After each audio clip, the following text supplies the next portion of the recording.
We are back. It's the Joe Holka Show presented by Line Movement. Guys, Thursday Night Football. We got a little bit of showdown to talk about. Peter will be with us very shortly. He's finishing up his lineups. The nice thing about doing some of the 3-max single entry stuff that I'm doing is my process doesn't take quite as long as Pete's. Interesting thing, I think, overall about this slate is I feel a lot less settled. I'm sure a lot of you guys kind of feel that way with everything that's been going on with news. So as Peter is finishing up, figured I'd jump on and maybe we'll do a few polls, see where you guys are at, right? Because I know there's probably some people that are just here for the showdown stuff that haven't been there for a Sunday morning yet. So hopefully, fingers crossed that the polls work. But we're going to start with what is our favorite captain play on this slate, guys. So if you haven't been here before, the way that you place your vote, if you are a subscriber of the channel, of course, you do exclamation point, vote, space, and the number. Who is our favorite captain play on this Thursday Night Football slate? Is it Justin Herbert? Is it Darren Waller? Is it Keenan Allen? Are we scared about Keenan Allen? Where are we at on this, guys? I want to see what you guys think first, and then we'll get Peter in here shortly. As soon as he messages me that he's done with his teams, we'll bring him in, guys. So this is an interesting showdown slate if I've ever seen one. It seems like it's going to be a relatively high scoring slate. It's just trying to figure out where it's going to come from and what happens with all this news, right? So that's we're going to have to pick Peter's brain on some of that stuff, but I figured I'd jump on a little bit early and see where you guys are at, right? Favorite captain. Don't be shy. Anyone that's here for the first time, hopefully you're enjoying yourself as we progress through this Showdown Cram. I do this every Thursday night on my channel directly before we go over the entire main slate on the Line Movement YouTube channel. And also, we do this on Monday nights on Peter Overzet's channel. So I'm sure he'll tell you guys the link for that, obviously, when he gets on. But we kind of go back and forth all leading up to the show over on the Line Movement channel for the whole main slate. But we got to get our feet set with some Thursday Night Football first, though, guys. Early lead for Austin Eckler. No one likes the quarterbacks here, captain, hey?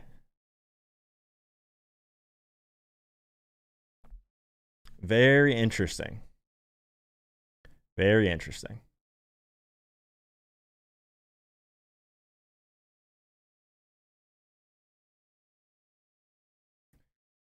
We got a Josh Jacobs. Yeah, we have some others in the chat. So if you are voting 6, let me know in the chat who it's going to be. Rodney, just a heads up, you do have to put a space in between the vote and the number, and Jacobs will have to go on that next line. The only way the bot will get it is if you actually do the vote separately.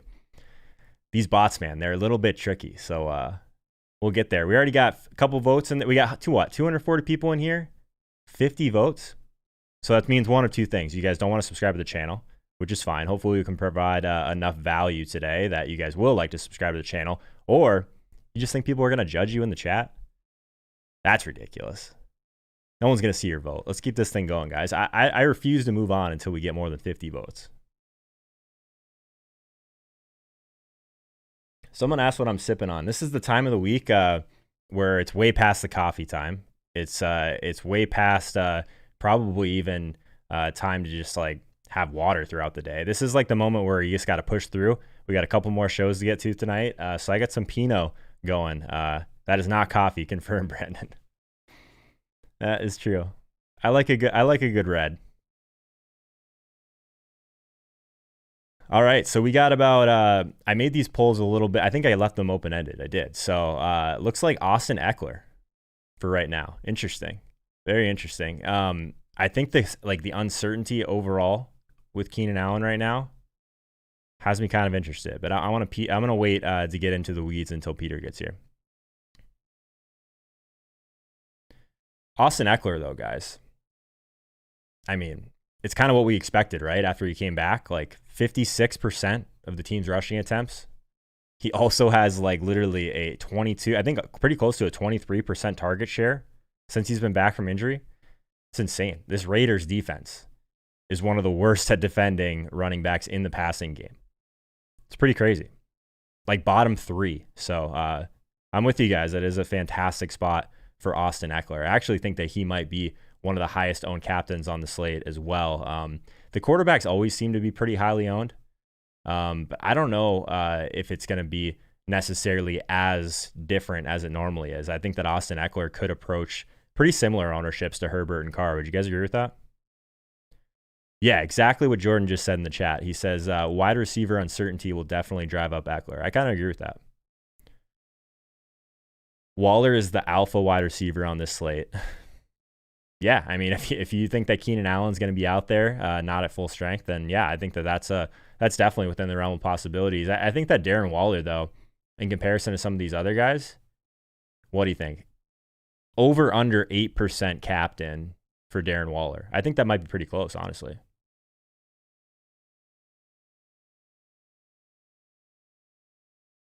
Josh Jacobs captain. I think that Darren Waller and Josh Jacobs might be relatively similar. Maybe a little bit higher for Jacobs. I could see that. All right, so let's wrap this poll. I do have one more question for you guys before we get into the full breakdown with Peter. Where are we at from a value perspective right now? I think that's one of my other main questions, right? So how are we going to get these guys in? If you are a subscriber to the channel, let's see where we're at from a value perspective. We got Brian Edwards, Hunter Renfrow, Devontae Booker, Zay Jones, Caitlin Balaj. It's looking kind of gross, guys. It's looking kind of gross. Or other. Obviously, this is also a sub-only vote.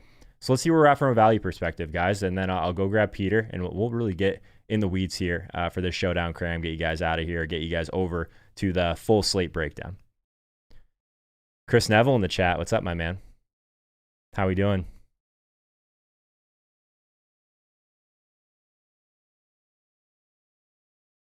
Too sharp, Chris. I like Edwards as well. What are these others in the chat right now, though? Vote 6, Aguilar. Aguilar's not really value, though, is he?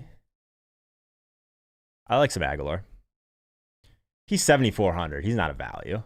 I guess maybe underpriced. I'd buy that. I'd buy that.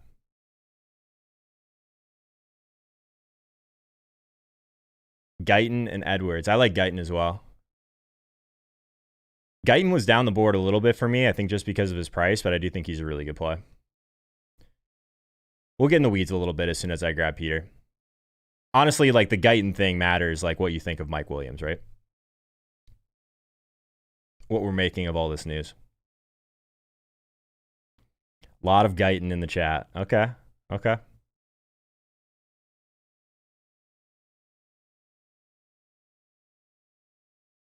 Very interesting. Cody Huffman. I like Edwards, but was getting a lot of Booker.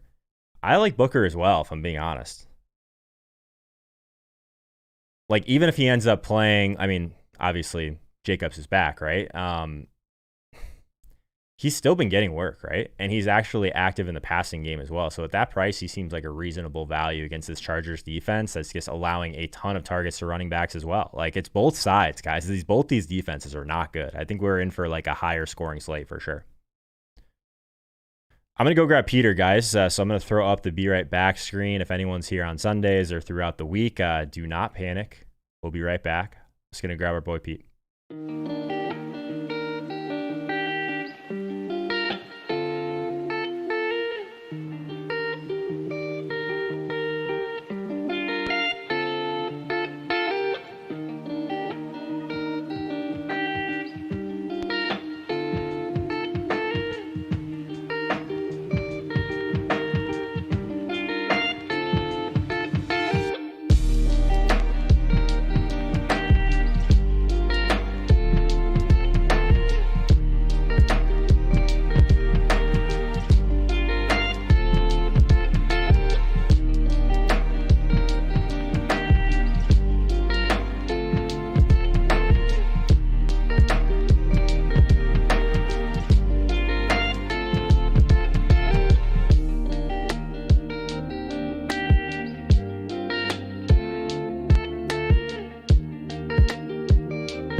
We are back. This is Joe Holka Show presented by Line Movement. Pete, you haven't been here for like a true beat. We are back, like an actual intro for the show, man. Because last time we just went right on through. I ran some polls, but I jumped on a little bit earlier. We got to warm up the chat a little bit, man. I know it's the Showdown Cram, but I just miss these guys too much, man. I haven't done a live show in at least an hour.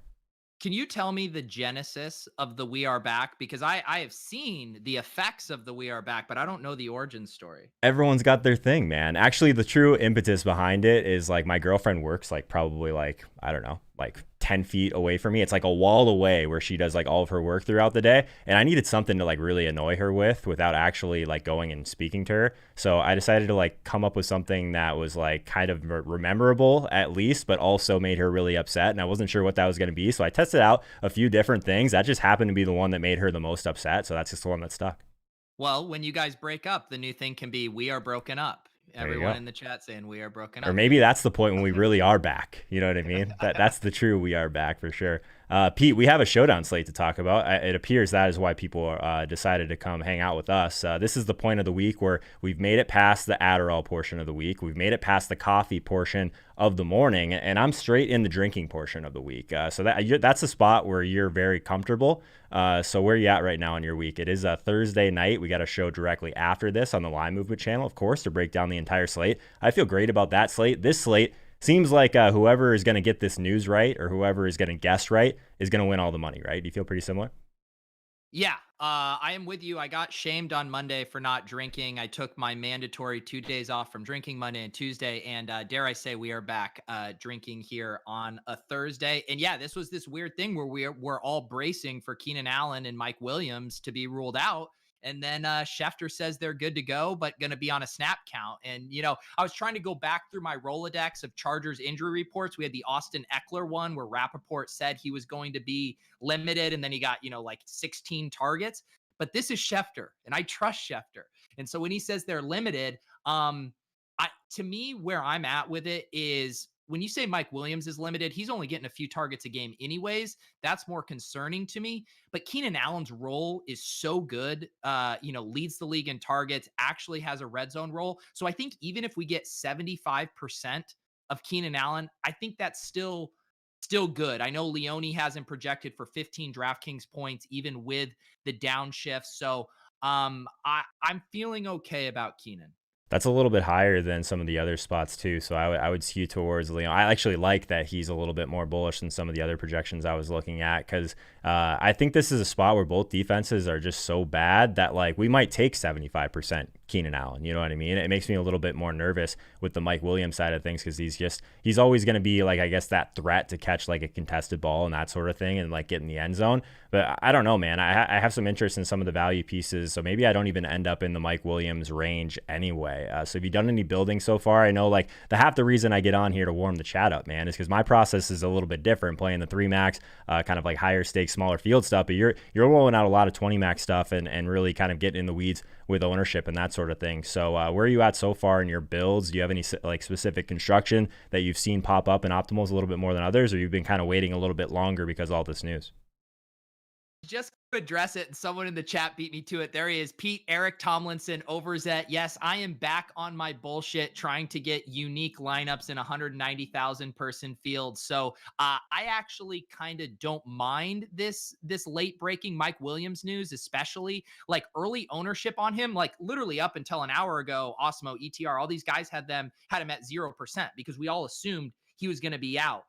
ETR has him bumped up to 11% right now. So that's actually a spot I'm trying to take advantage of. I assume in a lot of my really big field stuff, and I can double check here, that I have a lot of Mike Williams just because he's projecting lower owned relative to his new projection. So yeah, that's something I want to take advantage of. I like that. People want to know what you're drinking. Someone said that you're drinking wine. That is definitely not wine. If you're drinking red wine, That's an interesting color. I am not a whiskey connoisseur, just so please don't shame me. I don't even know if this is considered good or not. It's just Maker's Mark. Just Maker's Mark. I like it. Okay. Yeah, I'm afraid to tell people the wine I'm drinking right now because they probably lose some respect for me. But anyways, I think that this is one that both the running backs are going to be popular, right? Just looking at some of the ownership for the captains in particular, we see these slates where it skews pretty heavily towards the quarterbacks. I don't know if this is going to be one like that. I think Austin Eckler could actually approach someone like Derek Carr in this spot. Do you think that's a reasonable assumption with like all this uncertainty at kind of the high end at wide receiver and just the passing games in general? Yeah, it's interesting. Yeah, like you said, I do think the running backs are going to be the two most popular captains, which normally we're talking about like, oh, the captains are the quarterbacks. That's normally what the optimals spit out. That's normally what people gravitate to here. But I'm actually kind of confused. Like when I was just running my optimals, I was getting a ton of Eckler, but a ton of Herbert and Carr over Jacobs. I only ended up with 13% Jacobs, just like running a bunch of lineups in the optimals. So to me, like Jacob seems like a prime fade spot in the captain. He is like one of the more game script dependent running backs. Of course, he can break a slate if the Raiders have a lead and they're able to do what they want. But if they get behind, Jalen Richard and Devonta Booker are coming in the game. So Yeah. that's just the kind of like fragile workload that I don't want to eat chalk captain with. So I'm leaning toward the quarterbacks here as of now. And I think Eckler, I would say, is kind of falling into line as good chalk for captain. Yeah, there's a couple people in the chat. Chris Neville in the chat. What's up, Chris? He says he has 0 Vegas running backs right now. I don't know. I think that the Booker thing might be a little bit thin, but I mean, I don't understand that he's really inexpensive, but only like a 5% target share. Like, yes, I think it has to go really bad for Vegas for him to even be a threat at that point, right? I guess the Chargers defense is terrible. They're allowing more targets to the running back position than any other. So I understand the whole Josh Jacobs play, but I think I want to be on the passing game on both of these. I actually think that just because people are off of the Chargers in particular, that might be the side that I end up stacking up a little bit more heavily. Yeah, no, I think that makes sense. A lot of the, builds, I always check the roto grinders, kind of the historical build stuff of how those constructions have shaken out on similar slates. And it was kind of all over the map.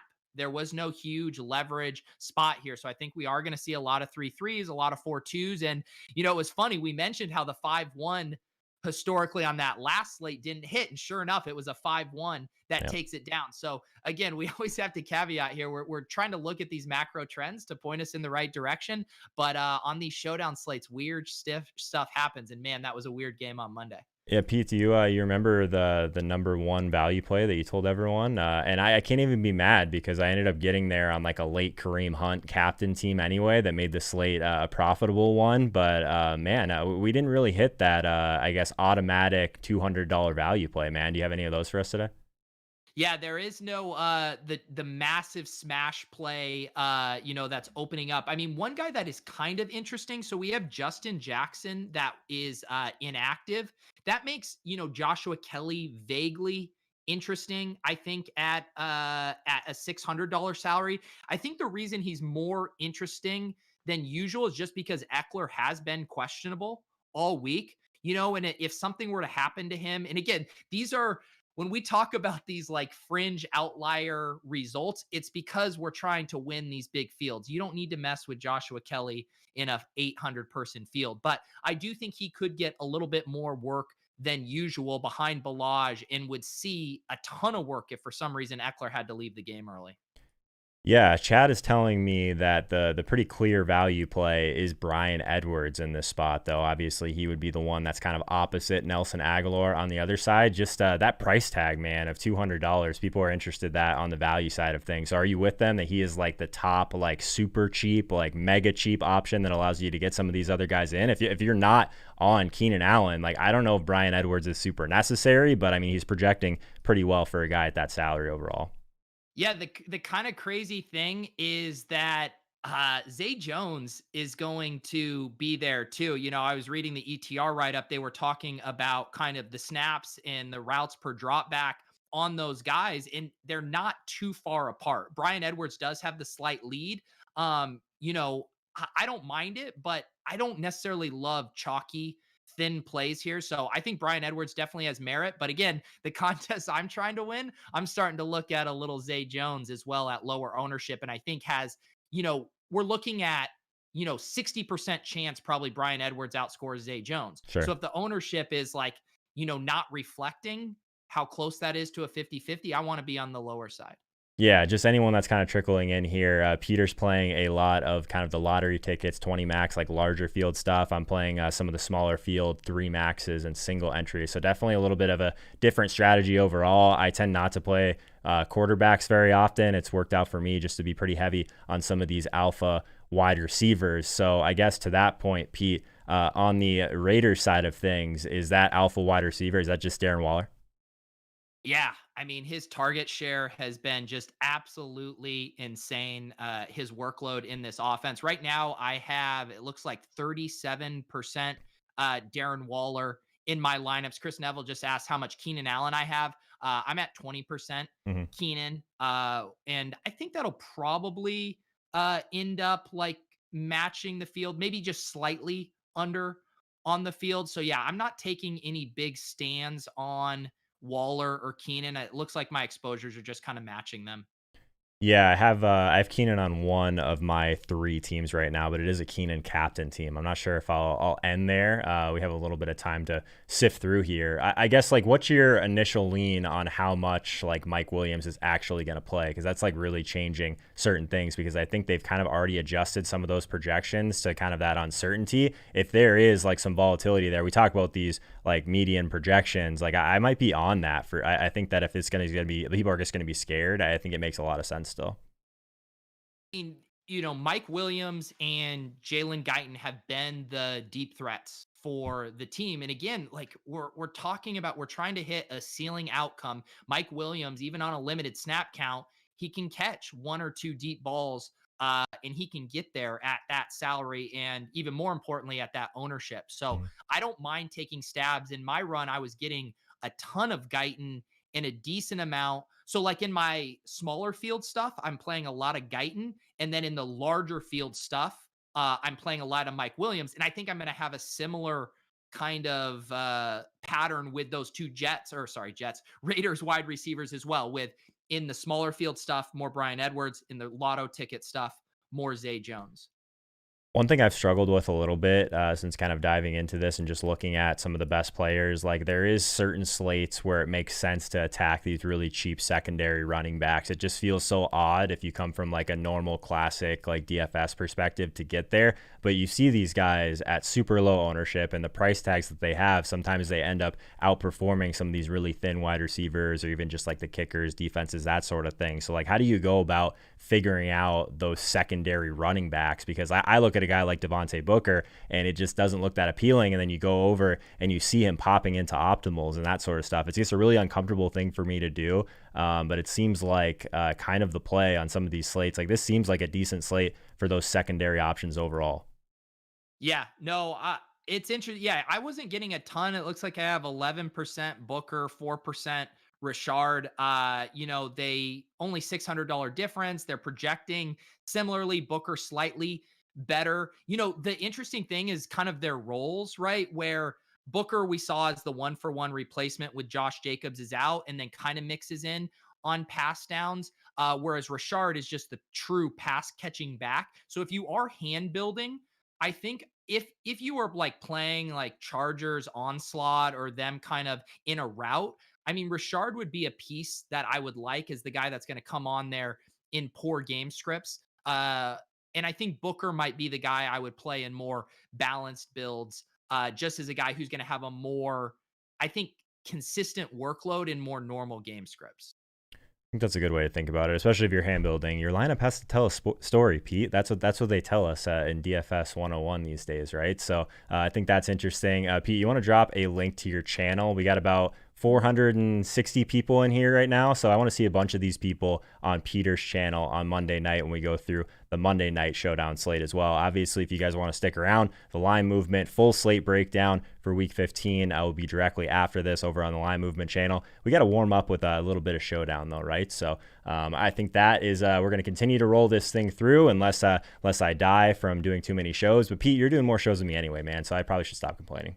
I mean, between the two of us, I think someone can turn on YouTube and one of us will be talking to them at all times. Yeah, this is true. And then we're like doing like 3 or 4 together as well. So I was just looking through some of the like the top correlations. It looks like Darren Waller, Nelson Aguilar, unsurprisingly, are the ones that you probably want to have stacked with Carr if you're doing just a double stack. If you wanted a triple stack Carr, I think that Bryan Edwards would probably be the next in line for that. But looking at some of these running backs overall, that's what I was kind of the most curious about. So looking at someone like Josh Jacobs, who does he tend to like correlate in particular with? And it's not that great overall, but he does correlate relatively well with Devontae Booker. Like over the course of 10 games, a 0.83 correlation. I know there's a lot of people that don't care about that stuff that are doing some of the lottery ticket stuff, but some of the smaller field stuff, I don't think it's that bad to play Booker with Josh Jacobs, because if you get that game script, both of these guys could get there at their salary. So I think that's kind of interesting. Any thoughts on that? No, yeah, I think we've seen them give Booker carries in these kind of blowout scripts, even when Jacobs was healthy. I think that's probably a rare outcome where the Raiders are smashing, but I do think if your lineup is telling that story, I think it makes sense. I do want to pass along a report I Mhm. just saw. Jay Glazer is saying that Austin Eckler will be somewhat on a pitch count tonight with his quad injury. Man, this entire Chargers team is now on a pitch count. I will say, as we sift through these reporters who we can trust, Jay Glazer has been pretty spot on this season with his stuff. I think he's kind of in that Schefter circle of trust. So I do think maybe that's a little bit of a tick down on like Austin Eckler captain jam. Mhm. I think Eckler has a very nice floor regardless, but I do think that makes me question his ceiling just a little bit. Who wins this game, Pete? Pretty close spread overall. There's some uncertainty in general with these pass catchers and just some of the stuff overall that you're just talking about. So I think it's probably a Raiders game script here, but I don't know. It seems like there's like not going to be a ton of defense overall, so some weird stuff could happen. Yeah, I don't know if I just have like a bias against the Raiders. I just feel like they're somewhat fraudulent, and I just kind of always lean toward the more explosive offense. And I think Justin Herbert's a better quarterback than Derek Carr, so I'm taking the Chargers here. And I will pass along another thing that Glazer said about Keenan Allen and Mike Williams. He said Anthony Lynn actually told me I'm going to have both of them on a pitch count. Both guys convinced him that they're good enough to go. So this now really comes down to us trying to figure out what Anthony Lynn is going to do. And that's That's not not a great. great business to be in. All right, Pete. So the people want the answers to the test. I like this idea of building at least one lineup on stream, and I'm going to force you into it. So where do we want to go at captain on this lineup before we move over to the line movement show? Yeah. Why don't we, if people are jamming Eckler and Jacobs, and we know Eckler's on a pitch count, we know Mhm. Jacobs can get game scripted out. Let's keep this in Why don't mind for the 3 max. I'm going to use this team at 3 max, by the way. So yeah. let's go smaller field, 3 max field size for this one. Yeah, I won't get I won't get super weird here. Let's do I say we do either Herbert or Carr, and you can pick which one of those you want to do at captain. I like the Herbert call. Like I said, I think that the uncertainty overall of the Chargers is something that I would rather attack than just completely avoid, because I think people like, I think that like this is a slate. Like I said, I rarely play quarterback captains, but this is one, if people aren't going to do it, I think it makes some sense. Yeah. So All right. Then so you got that one. I think that the Eckler thing, like, do I need to be worried about that whole Eckler thing that we were just talking about? That's something that like I was planning on having a ton of Eckler today. And with a Herbert team, I don't think that's the worst decision overall. I'll go the other side for now, and I'll go with Nelson Aguilar at 7,400. I think he just has so much touchdown equity in this spot. So I'm going to make you pick the Charger for us. Yeah, I'm gonna put in Jalen Guyton here. Yep. We're gonna kind of fade the Mike Williams stuff. If he is on a pitch count, we don't need to get too off the wall for the size field you're playing. And I think Guyton's gonna have a good role. He's gonna have a high average depth of target. And I think he can definitely get there against this Raiders secondary. Okay, so if we're gonna continue on that train, I might pick. I'm trying to think if I'm going to go with Aguilar, who would be a guy that would pair really well with Aguilar on the other side. And if I didn't want to go with Derek Carr, What do you think about going with like a Jalen Richard and kind of play that game script a little bit? These guys haven't played a ton together, but the correlation's super strong. But I might be just falling into a small sample. Do you think that I don't know if they really cannibalize each other a ton either way. So I'm trying to think of if Aguilar scores the touchdowns in the red zone, maybe it ends up being the pass catching running back that gets it. It's kind of my thought process. Is that bad? No, I just love how you went from, hey, Pete, like, let's not get these super thin, lottery ticket plays. And then you're like, how about Jalen Richard? All right. Maybe not. No, I Maybe mean, not. I think what you described makes sense. And Okay. I think he's the kind of play that ensures that your lineup's not duplicated, which, as we know, is one of the most important things here. So no, I'm on board with the Richard thing. I think we could check at the end and see if you want to upgrade it to Booker if we have the money. But I think either's fine. I think for right now we'll leave him in here, but like with the salary we have available, we're probably not going to end there. So go ahead. I'll let you go to the next one. Give us a Charger, Pete. Let's get another Charger in here. You know what? Let's play this idea of, if Keenan Allen's limited and we're not playing him and we're playing Guyton, let's play Hunter Henry, Baby. a guy that should have a good red zone role. I don't think he's going to be massively owned, and I think he would be the beneficiary of Keenan Allen really being on snap count. So let's go. I don't think Henry's going to be owned at all, for the record. So maybe we don't get as weird with this one. I don't know.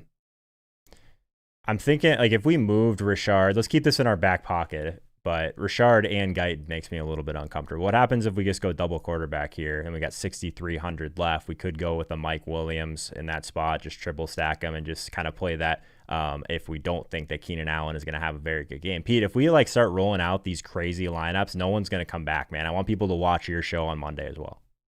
They'll come back. They want it. They love it. They want to make fun of my lips. They want to make fun of me touting Eric Tomlinson. I mean, that's what we do. That's what we do here. So no, I'm on board with the Derek Carr, the double quarterback here.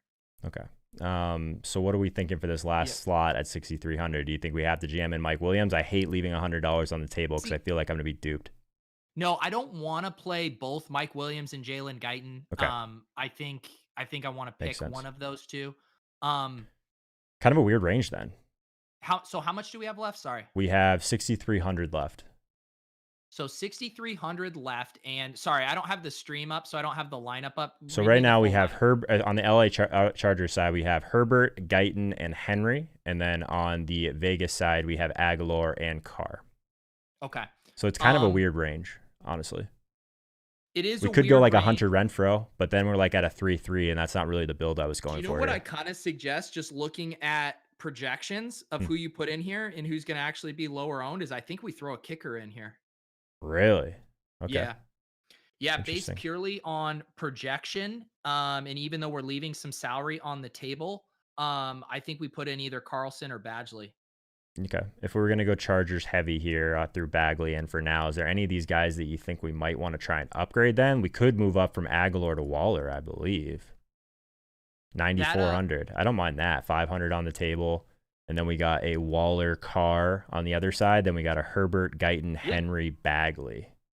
Yeah, I don't mind it. I think that's reasonable. Chat, tell me if we're a fish or not. If you're watching this after the line movement show's already started, let me know in the comments what you would have done with that last slot. Toss a like on this video. Also, subscribe to the channel if you haven't already. Join Peter and I guess, on Mondays on his channel. Pete's going to drop a link I guess there's already one in the description, but Pete's going to drop a link here in the chat. And then we're going to go talk about the main slate over on Line Movement. Appreciate everyone being here, and best of luck on the Thursday Night Football slate. Hopefully we can run this thing back.